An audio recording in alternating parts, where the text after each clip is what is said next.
नमस्ते. मी श्रीमती विद्या Bhadke, उपशिक्षिका Shri Shivaji high school Bodegaon. तर विद्यार्थ्यांनो, आज मी कवड्यांच्या साहाय्याने, आता बघा ह्या 36 कवड्या आहेत. याच्या साहाय्याने तुम्हाला एकक, दशक, शतक असे प्रतीक मानून तुम्हाला संख्या शिकवणार आहे. तर बघा, या संख्येला एकक म्हणायचं. पिवळ्या रंगाचा एकक म्हणजे ही एक संख्या. नंतर निळ्या रंगाच्याला दशक, तर हे 2 दशक. ही एकक. आणि शतक साठी आपण रेड कलर घेऊया. तर हे झाले 3. हे 3 कवड्या घेतल्या म्हणजे एकक, दशक आणि शतक. म्हणजे ही संख्या कोणती झाली? 300 20 आणि हे 1, 321 ही संख्या झाली. अशा पद्धतीने मुलं एकक, दशक, शतक हे 20 का घेतले आपण? हे एकक आहे म्हणजे 1, आणि दशकाचे 2 आहेत म्हणजे 2 संख्या आली म्हणजे 20, आणि शतकाचे 3 आहेत म्हणजे ती संख्या किती आली? 321. अशा रीतीने आपण वेगवेगळ्या संख्या बनवू शकतो. आता एककाच्या ठिकाणी आपण ह्या 3 संख्या घेतल्या. दशकाच्या ठिकाणी आपण ह्या 3 संख्या घेतल्या, आणि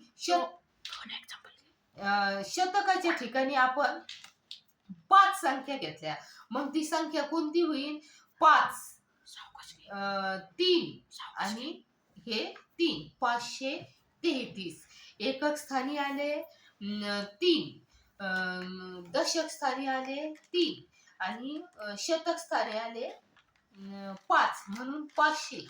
एकक, दशक, शतक याला एकक 3 आले, याला दशकला 30 आणि हे 3 33, आणि शतक नेहमी 100 ने असते म्हणून हे शतक म्हणजेच 533 ही संख्या आली.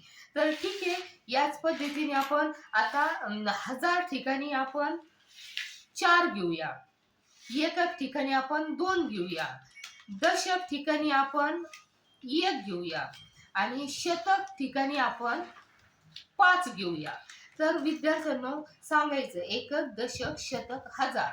हजार म्हणल्यावर 4000. हे किती आले? 500. हे झाले 10 आणि हे 2. 10 आणि 2 12.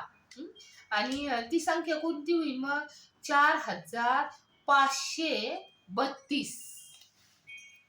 4532 ही संख्या होईल.